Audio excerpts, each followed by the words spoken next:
These days, work is in trouble. We've outsourced most of our manufacturing to other countries, and with that, we sent away good jobs and our capability to make things. American Giant is a clothing company that's pushing back against this tide. They make all kinds of high-quality clothing and activewear, like sweatshirts, jeans, dresses, jackets, and so much more, right here in the USA. So when you buy American Giant, you create jobs in towns and cities across the country. And jobs bring pride, purpose. They stitch people together. If all that sounds good to you, visit American-Giant.com and get 20% off your first order when you use code STAPLE20 at checkout. That's 20% off your first order at American-Giant.com with promo code STAPLE20. Empire.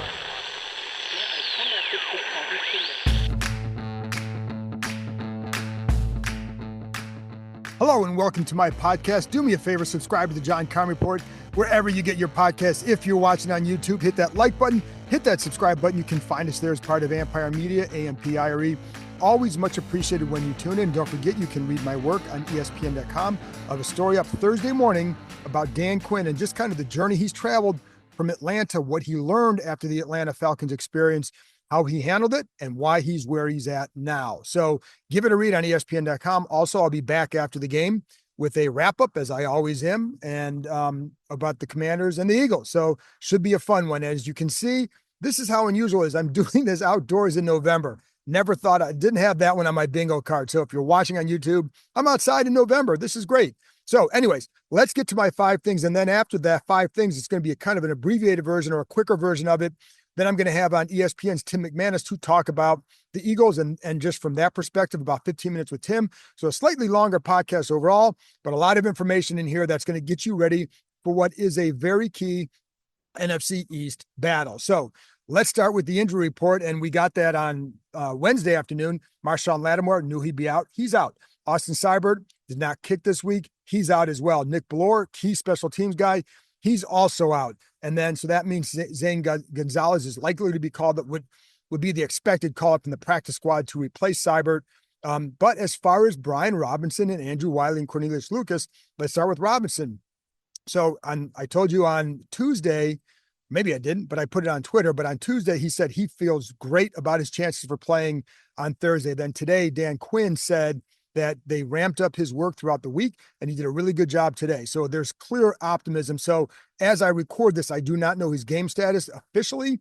I would guess it's questionable, but at this point, I would be surprised if he doesn't play. And just little clues, like he was out on the field today practicing on Wednesday, not a long grueling practice, but he's out there nonetheless. And I will say this, when he hasn't played, he hasn't been out there this is the equivalent of their Friday practice. He hasn't been out there on those practices. And he also didn't talk to us in those weeks when he wasn't going to play. So he did talk to us this time. So I think there's a lot of optimism, which is a very good sign going into this game. As far as Wiley, he has a shoulder injury, and Dan Quinn said both he and Lucas did a good job today in practice. So Wiley told us he was very close to going last Sunday.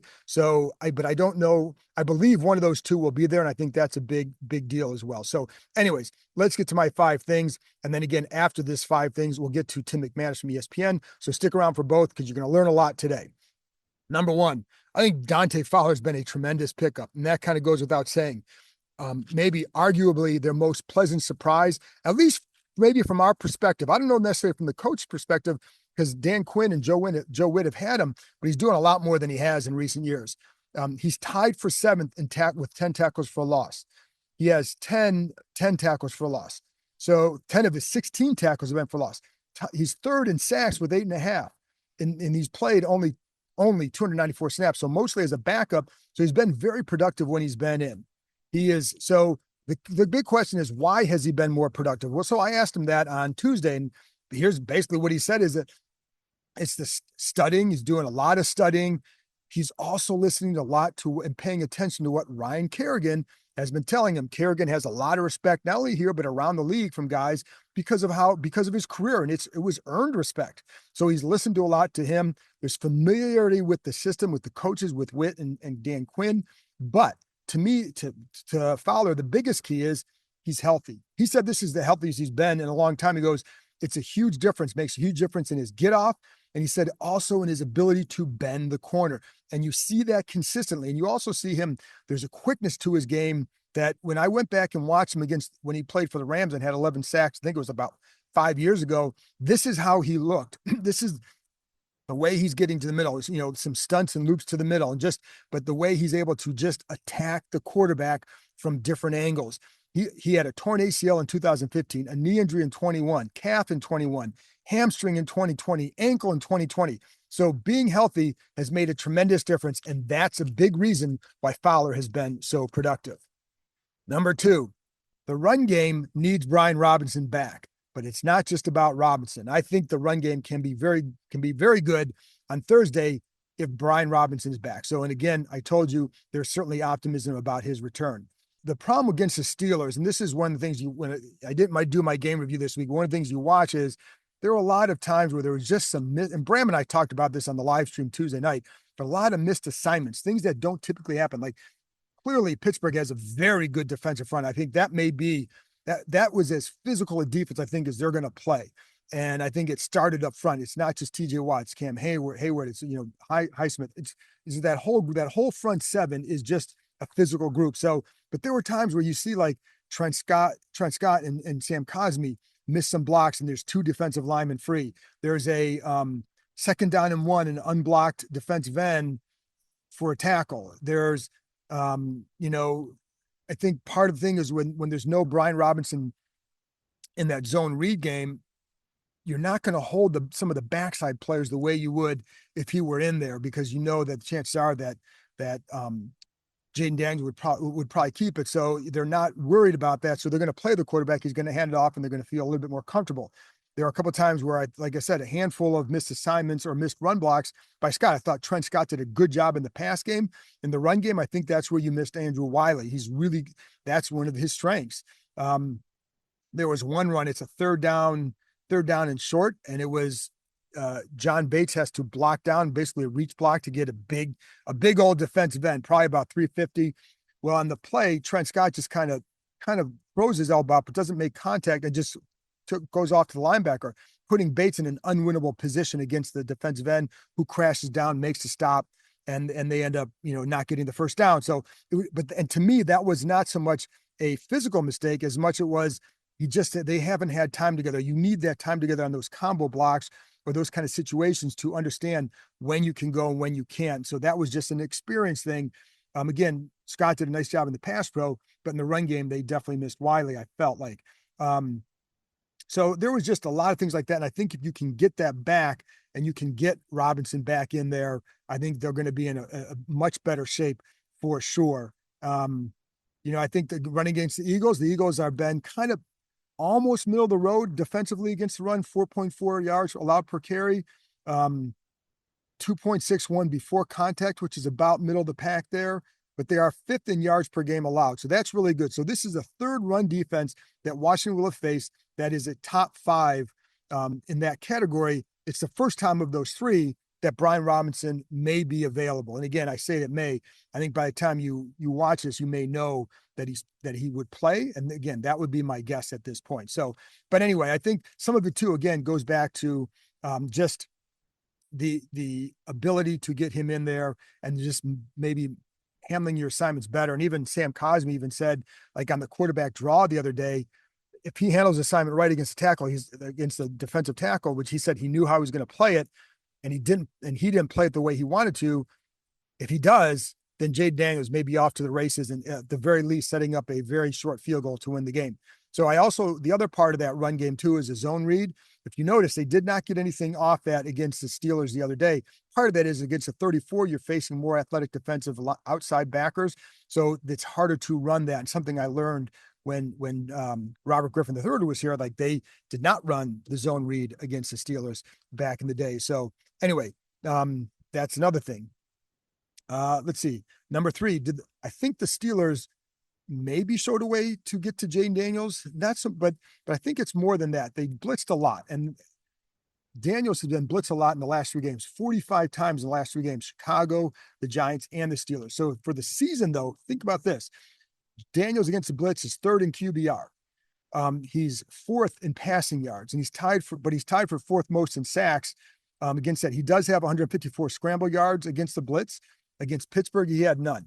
The Eagles have only allowed, I think it's like 20, it's less than, I think it might be 75 scramble yards like this all season. But what the Steelers showed, but see, I don't think a lot of teams can do what the Steelers do. But what they did is they contained him in the pocket. The ends pinched, and the 5-man rush got him. And that, I think that's something that Pittsburgh did really well.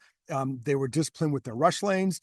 In the past, Philadelphia has not. They looks like they've been a little bit better with that this year. In the past, they would leave gaps, and that would lead to big runs by quarterbacks. So we'll see how that goes. So I don't take it as oh my gosh, now he's been exposed. Here's the other thing. He has shown he can win from the pocket. In fact, the other day, he wasn't flustered in the pocket. He just missed a couple throws. There were a couple drops. So it wasn't as if, oh my gosh, they're lost. It was really more. And I do think, like, you hit one of those passes and you show that you can beat a team that's trying to take away your legs.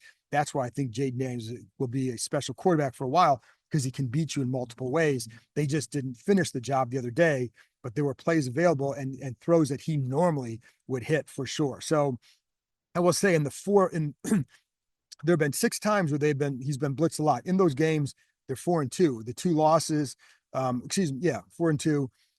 In 4 of those games, he's 27 for 39 against blitz, and the other 2 against the Bears and the Steelers, 9 for 24. So there's something there, but I don't think it's going to be some big issue, because I think he's handled it well overall. And if you can rush the discipline as the Steelers, more power to you. Number 4, I think this is an important game, but it is not a must-win game. And I think this is going to tell you a lot about the NFC East race for sure. But, and it's funny because I say this team is banged up and all that. Well, every team is kind of banged up now, but if they get Robinson and Wiley back, the only guy, and obviously Seibert would be out, but the only guy of note that wouldn't be out there is Marshawn Lattimore, and they haven't had him yet anyways. So 2 weeks ago, if you had said going to the Eagles game that you have all these guys available, you'd say they have a good shot to win. And that's what I'm going to say now. I think they have a good shot to win because they do have if they have that full complement in offense, then they're in a good spot to make some noise. And it's not the offense I'm worried about in this one, but I think Lattimore is going to be key down the stretch. But it's kind of hard to miss what you haven't had yet. It's just that what's out there for them. But I also think, like, this game will show a lot about their mindset. And I think it's a strong mindset. We've talked a lot about that. A short week. I think the hard part is you're coming off a very physical game against Steelers in a tough loss. How do you bounce back from that? Well, this team has shown all year they can bounce back from a lot of things. But here's the other thing. Like, the reason why I say, like, it's an important game, but it's not a must win. The upcoming schedule, they have Dallas, Tennessee, and then the bye. And as Bram has pointed out a number of times, the Eagles still have Baltimore and Pittsburgh on their schedule. So those are 2 tough games for them. And then this team also gets the Eagles back in Washington, in Landover, in a few weeks as well. So I think you just need to keep pace. I think this team is still on pace to win 11, possibly 12 games. I think with Robinson out there, you have a better shot on Thursday. I do not count this team out ever because they've shown it, but we shall see. And I think the goal is get in position to make a run and then see what happens. So last thing is, I think the Eagles are a really good team, and I think it's going to be a tough game for sure, which it should be. It always is up there. But the first thing to me that you need to do on against their offense is stop Saquon Barkley. You're going to have to take something away. You cannot stop everything. So what do you want to take away? Well, to me, you take away Barkley and you force Jalen Hurts to beat you with his arm. Jalen Hurts can be a very good quarterback, but I can tell you there have been times in the past where teams feel like he holds the ball too long, and that, his accuracy suffers when you put a lot of pressure on him. So, if you can take his first read away, it lessens his success rate. So I think those are all things you can do. However, if Barkley's running well and they get that run game going, that makes it really, really hard for them to stop. And Barkley against Dallas, when Dan Quinn was down there and Barkley was with the Giants, completely different situation. But Barkley in 6 games had averaged less than 50 yards a game, 4.4 yards per carry. So he didn't really hurt them. But again, you're talking about a different talent base around him than what he has in Philadelphia, where you've got 2 really good receivers, a really good tight end, and a quarterback who is good in Jalen Hurts. Despite what anybody thinks, like, he is a good quarterback. It's just that there are definite flaws for sure that I think you can take advantage of. The problem is with A.J. Brown and Devontae Smith, those are really, really good receivers, and you have to beware the double moves. And I would say, but Benjamin St. Juste had trouble with that. We saw Emmanuel Forbes have troubles with that last year. If I don't know how much he'd even play, but I think that's something to watch for sure. AJ Brown is really good at selling a double move, and then he'll sell a double move, look, he's going down, and then he's going to cut outside.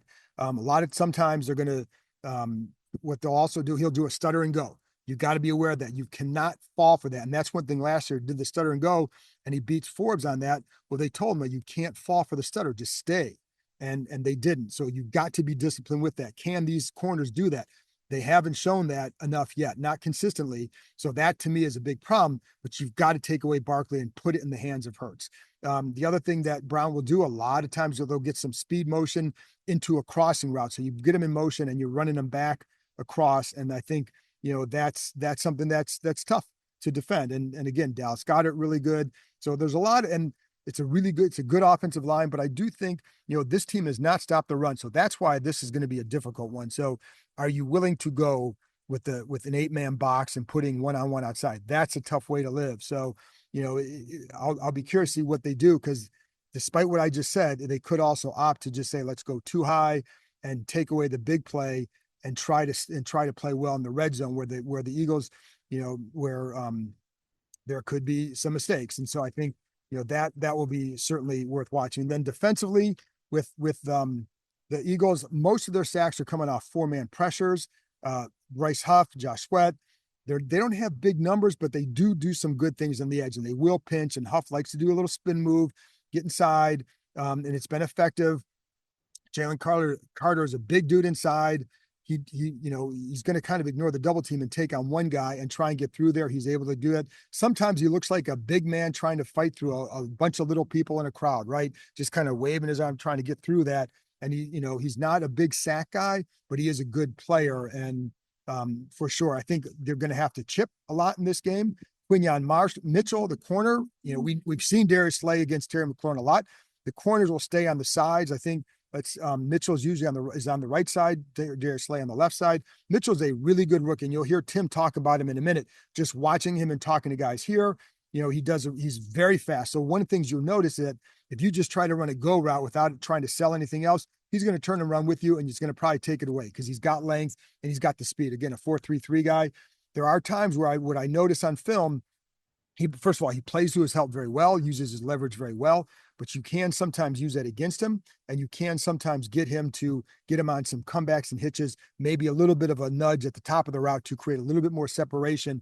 A guy who can do that is Terry McLaurin. So anyways, I think that's my little take on there, and should be a fun one, another fun one. I do wonder about how this team is coming off a tough physical loss, but I still like where they're going, regardless whatever happens in this game. If they can win it, it's a huge win. But if they don't, I still like where they're headed the rest of the season. But again, every team's kind of hurting right now. This would be a really good opportunity for them in a primetime situation with a young quarterback who, the last time he was in primetime, did a pretty good job. So see what happens.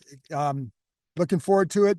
And I didn't say anything about Jahan Dotson because he hasn't been a factor for the Eagles, which means maybe he'll make a big catch in this one, but he's not a guy that you really have to worry about for them. He did have a couple of big catches, but he's only has 8 for the year. So anyway, that's it for my 5 things. Here's Tim McManus talking about the Eagles, and there you go.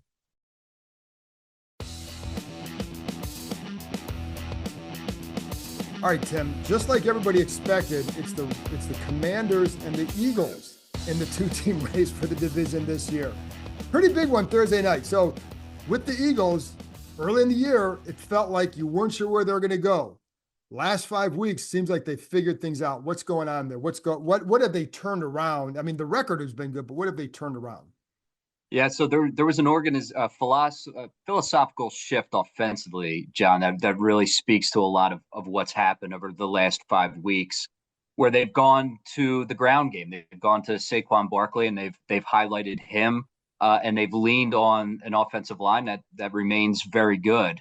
And what you've seen since then is not only Barkley just kind of take off. We know how talented he is, but he's playing about as good as you can play the position right now behind that offensive line. But it's done a few things. I mean, it's taken a lot of the burden off of Jalen Hurts, who's been highly efficient for the most part. He did have 2 turnovers in his most recent game, but before that, he had a 4-game stretch where he had 0. So he's got 2 turnovers in the entire 5-game stretch combined. He's throwing the ball less, but is still being effective with some downfield throws to A.J. Brown and Devontae Smith. The explosive plays are coming both through the run and the pass game. And when you're running the ball effectively, it also takes a little bit of stress off of the defense, and the defense has been coming into its own under Vic Fangio. So I think there's different factors like quality of opponent during this time as well that you have to factor in. But I think you have to look at the fact that they found their identity and they've stuck to it since they came out of that Week 5 bye. It's been a big difference. Was it, with Barkley, was it also that, did they have to get used to knowing how to use him too? And I mean, obviously we all know he's been a very good player. Why were they slow to get to him like that? Well, I mean, I think that they were just trying to be sort of balanced, and obviously they have a lot of good things that are going on with the passing attack too. And so you go in with all of these ideas of what it's going to look like. But, over the first 4 games, they ended up going 2-2. Hurts had 7 turnovers during that stretch. It was the second most in the NFL behind only Will Levis. And it was costing them, it was costing them in some critical moments, and they only were 500. And this was a team that was coming off of a collapse down the stretch last year. They 1-6. When they lost to Tampa Bay, it felt in Philadelphia like the world was coming to an end, like, oh man, they better get their stuff together. And something that really interesting happened during the bye, which I'll be writing about this week, is 3 of the offensive linemen, so Landon Dickerson and Lane Johnson and Jordan Mailata, actually went to Nick Sirianni right before everybody went on their break and sat him down and we're like, you need to start leaning on the ground game. You need to start leaning on us. You've always had us, and now you got us and Saquon. Use it, right? And they have. So, that's basically figuring it out and then coming to the ultimate realization that, we got to ride this O-line and we got to ride Barkley, and it's been good for him. Do you think Jordan Mailata will be back this week? I think it's up in the air. I did a little bit of reporting on this. My sense is if it was on Sunday, it would be kind of a no-brainer that he'd be back for it, which bodes well. The fact that he will be returning soon and the practice window just opened up for him. And I think it's a quick turnaround where he's not going to really have any practice time, John. He's going in and they're not really going to be practicing at full bore, I don't think, this week. So it limits the opportunities for him to get his feet under him. But he was listed in this, hypothetical injury report that came out yesterday that he was a participant. So there's a chance, and I think that's the way that he's framed it, that there's a chance that he does, but it's not guaranteed. I mean, the line has done pretty well regardless too. I mean, is that the depth? Is that just a change in philosophy a little bit too?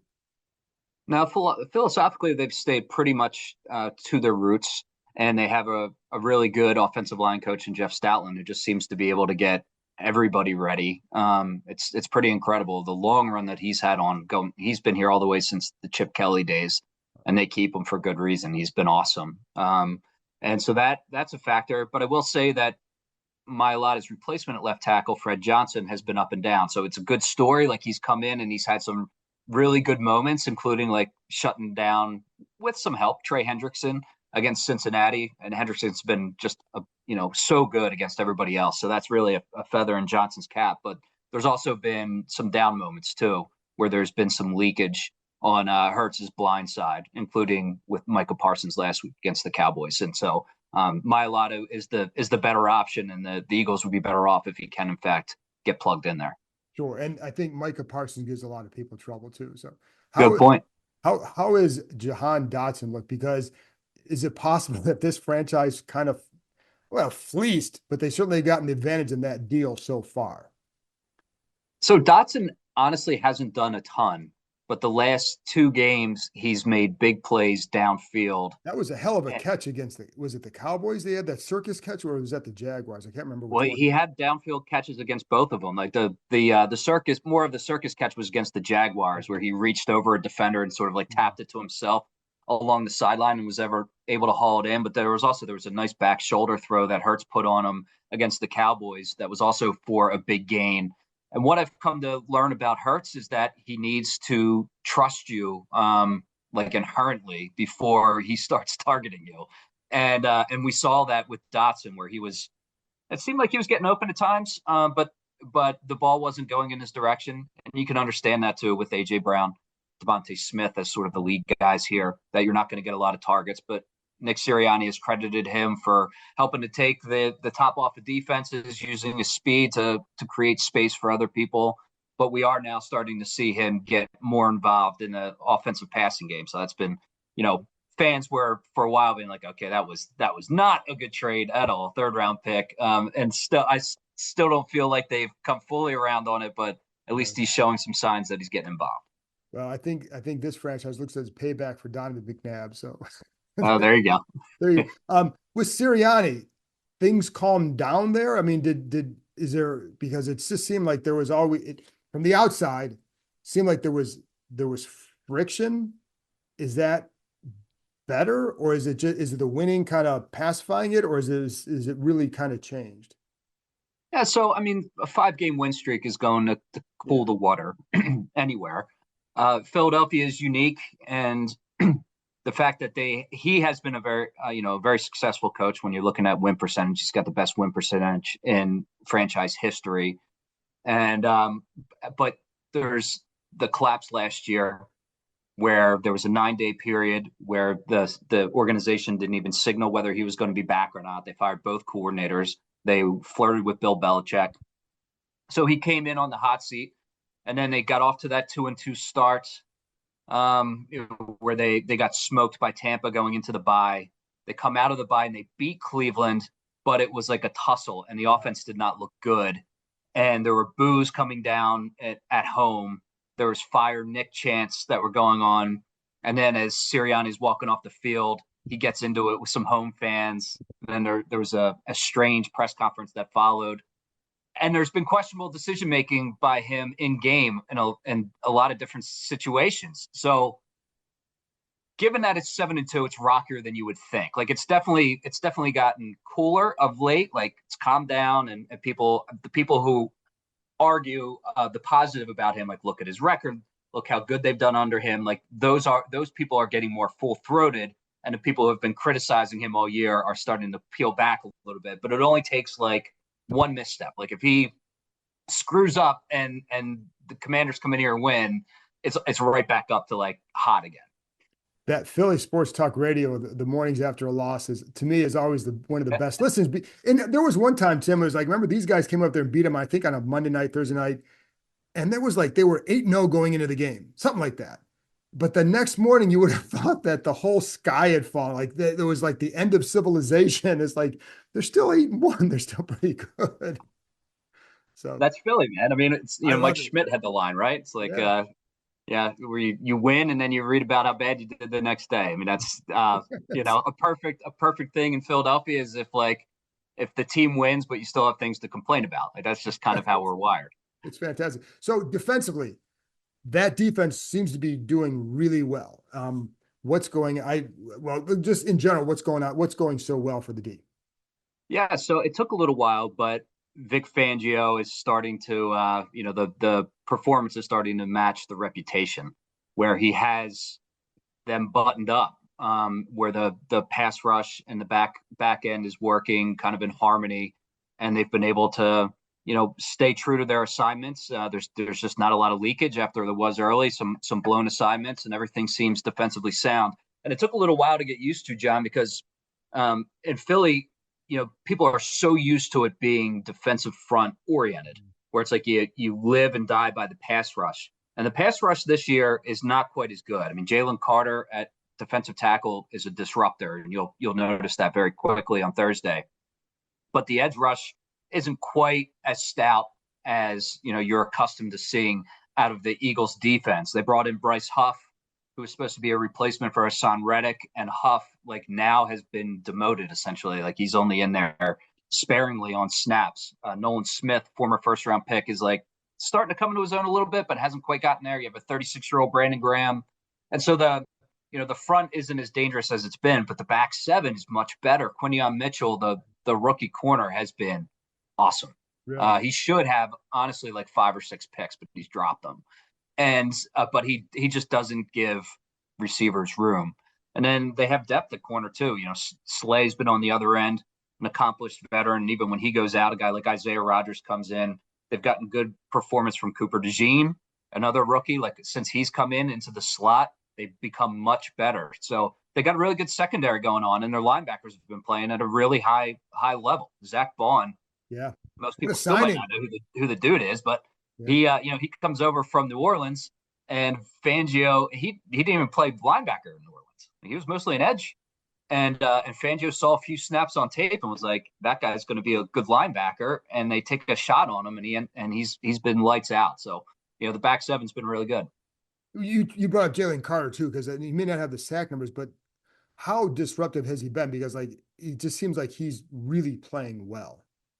Yeah, so I mean, I don't know that there's anybody in the league that's more talented than he is. When he's on, it's really hard, like even for double teams to contain him. He's just that powerful and that quick, and he's got good moves. The motor maybe hasn't is like the only question. Like, if he were to put on consistent tape of what he does in spurts, he would be like the best tackle in the. I mean, Chris Jones is amazing, but he would be like right up there as far as linemen go in the NFL. So yeah, they've just been looking for that consistency. I think that they found it more in year 2. The conditioning's been better. It seems like he's been playing at a pretty high level more consistently. He's playing a ton of snaps. But yeah, I mean, he's somebody that you'll notice right away. Why is Quinyon so good, do you think? It just seems like he's got this mix of athleticism versus kind of the awareness, and also with like a low pulse. Yeah. He doesn't overcommit. He doesn't bite on things, and he's just like always right where he needs to be. He's coming out of the MAC, he's coming out of Toledo, so it's like you didn't think that was going to happen that quick. You knew that the talent was there, but he's just he's been dynamite. Did they have him go with the opposition's best receiver, or how have they been using him? No, they stay on their sides because Okay. they have Slay on one side. Okay. He's been dealing with a couple different injuries. He tweaked an ankle this past week against the Cowboys, and he also had a hamstring prior to that, or a knee prior to that, excuse me. So he's been dealing with a couple different things, but now they stay on their respective sides. He stays on the right. Last thing, where I know they're playing really well, but where would you say they're vulnerable? So I'm still not convinced that the lack of edge production doesn't come and bite them at some point. If quarterback can get some extra time in the pocket, and we've definitely seen instances of that, and is able to operate that way, then that's something that can ultimately bite them.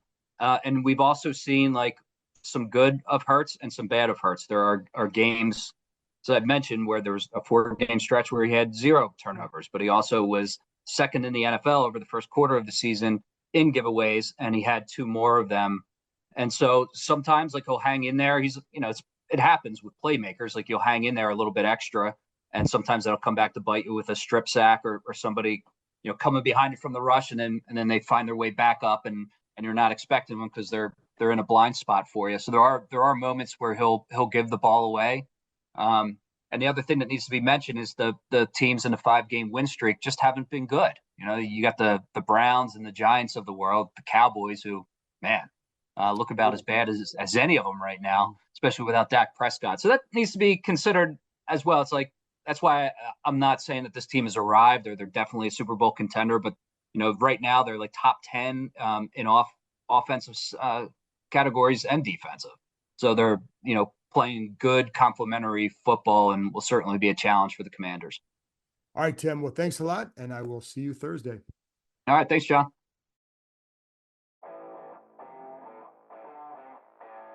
That's it for this episode. Thanks to Tim for joining me, and thank you as always for tuning in. I'll be back after the game with a wrap-up of the Eagles and the Commanders. See what happens. Thanks for tuning in. I'll talk to you next time.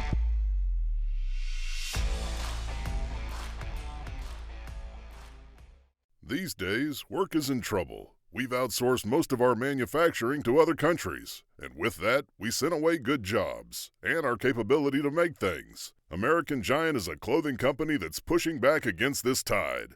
They make all kinds of high-quality clothing and activewear, like sweatshirts, jeans, dresses, jackets, and so much more, right here in the USA. So when you buy American Giant, you create jobs in towns and cities across the country. And jobs bring pride, purpose. They stitch people together. If all that sounds good to you, visit American-Giant.com and get 20% off your first order when you use code STAPLE20 at checkout.